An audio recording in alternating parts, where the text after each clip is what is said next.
Jeg hedder Trine Esseberg Olsen. Jeg er 44 år, og jeg er gift, og jeg har 2 drenge. Og jeg har startet et firma, som hedder Vores Afsked.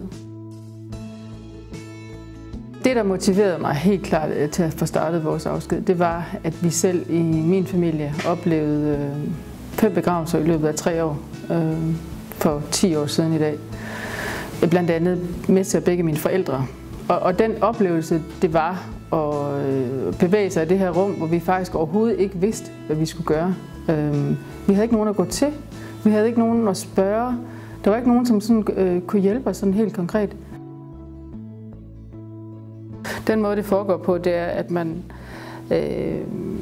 får kassen, den sætter man ud på bordet, og så er der forskellige kategorier.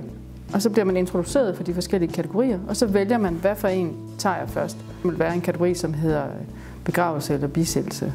Det er ikke alle, der ved, hvad en bisættelse er. Det er ikke alle, der ved, hvad forskellen er, vel? Så først så snakker vi om, jamen, hvad indebærer det ene valg frem for det andet? Hvad indebærer det at blive kistebegravet i forhold til at blive kremeret? Det, der er mening med kortene, det er jo, at man får et kvalificeret grundlag og foretage et valg ud fra.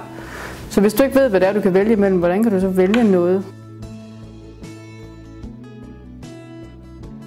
Min vision, den er, at Vores Afsked, vi skal arbejde for at gøre livets afslutning, altså simpelthen samtaler om livets afslutning, meget mere tilgængelige og meget mere normale. Ikke? Og samtidig så er det jo også noget med, at det er jo en kulturændring, vi har i gang i, altså at nedbryde tabuer og få folk til at tale om de ting, som der er rigtig svære at tale om. Men det gør man jo. Det gør man jo kun ved ligesom at kaste sig ud i det, og så komme op med nogle nye værktøjer, nogle nye måder, og se, hvordan kan vi gå til det på. Samtidig så er det også en vision at introducere brugen af tal nu til sundhedspersonale, altså i kommuner og på sygehuse, i forhold til at kunne møde borgerne og sige, at vi kan godt hjælpe jer med at tage de her svære samtaler.